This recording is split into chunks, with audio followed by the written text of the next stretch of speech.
G'day everyone, and welcome to week 2 at the nursery. So, second week of January, and yeah, we're into it. So, excuse the wind noise out here. It's quite windy, but hopefully you can hear it right. So yeah, we'll go and check out what's going on today in the potting shed. So we're doing a first batch of potting for the new year, and we've got quite a range of stuff we're doing at the moment. It's pretty much all pre-sold, but it is got a range of Hebes. We've got Hebe Red Edge, we've got Hebe Icing Sugar, love the names of some of the plants, and we've got Toy Ostraderia ricardii, we've got Carex Flagella Fera, how do you say that, and we've got Chinaclar rubra, and something else I can't remember what. Oh, Caprosma brunea. So yeah, quite a range of stuff. And also, you thought you might be interested with our Hebes. We actually have them on a. I'll show you this here. We've got the little aluminium feet on the trays. So we do that particularly with Hebes to give us good airflow underneath them, because they are susceptible to downy mildew or powdery mildew, so it's important to get good airflow around them. The only drawback is with this system of the aluminium feet that were screwed to the trays is that they are very difficult to stack. So I'll show you here. We have a stack of them here, but as you can see, every tray takes up a lot of space. So I'm not sure whether we continue with these in the future. This is a batch of trays that we've had for a couple of years now. They do wear out from time to time, so you have to throw them, but they are dwindling in numbers a little bit, but we do still have heaps of them. But yeah, compared to a stack of trays without the feet added, you can just see how compact they are. So yeah, not too sure what the best solution is for those going forward, but anyway, they do a good job of providing extra airflow for species like Hebes.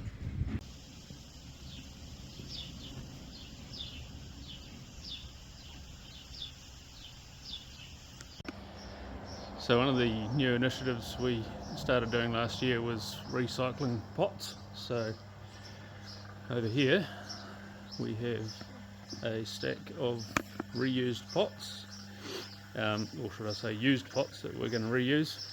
So there's a pallet of new ones, but as often as we can we are using these ones as well, so they can get pathogens in them. So we do make sure that we give them a disinfectant. So over here is our disinfectant process. We use this product here called Virkon, so it just comes from likes of PGG or Farmlands, those sort of guys, and it's typically used for animals. But yeah, it's a, I don't know if you can read that there, but it is a virucidal disinfectant. So yeah, it's just a pink powder. This jar is just about run out, but yeah, we just do 3 or 4 scoops of that into a bucket. And so yeah, we just dip these pots into this bucket of solution, and that is enough to disinfect them. And then they go straight up onto our potting machine, onto this little conveyor belt here, and there is a stack of used pots that are going to be recycled, so saving the environment. So those just come down here, and even though the pots do get a little bit wet, this machine has got a handy little device under there which you can't really see, but it basically grabs the lip of the pot and shoves it off into the carousel down there. So that is how we recycle pots.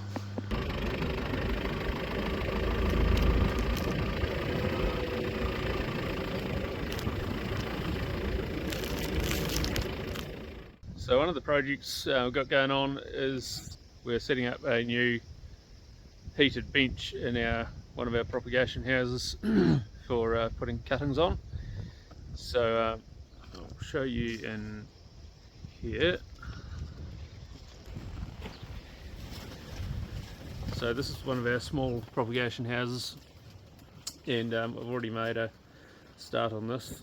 So we've got cleared off all this bench here, and we just need to get these bits of 4x2 screwed onto the edges, and then we'll be filling up the centre of the bit between the lengths of 4x2 with sand and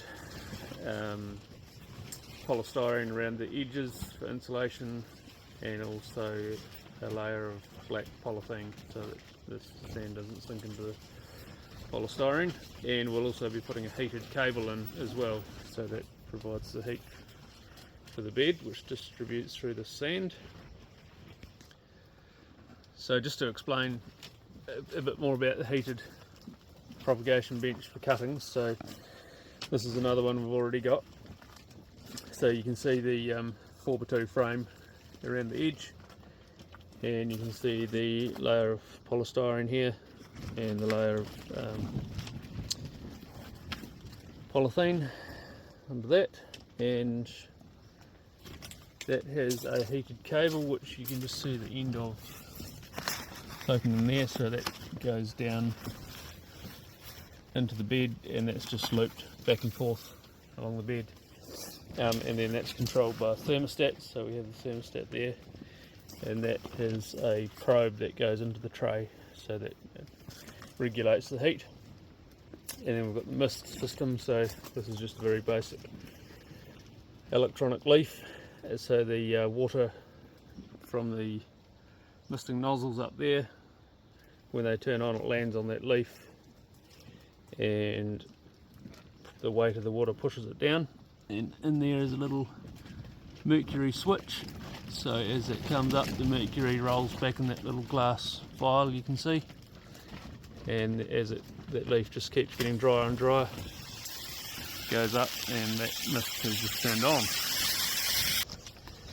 So yeah, pretty simple system, but that little prop bench is way too small for what we need, so we are building a much bigger one in here, which will last us a little bit longer.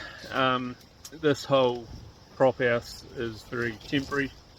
It's lasted us a couple of years now, but I think we're only going to get one more season out of it, so we'll just get this in here in the meantime, and then hopefully next season we can build a decent size prop house, and we'll be able to do all these prop benches and stuff properly. But this is what we're doing in the meantime, so we'll just get this screwed on, and then we'll organise the rest of the materials in the next few days.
Okay guys, there we have it.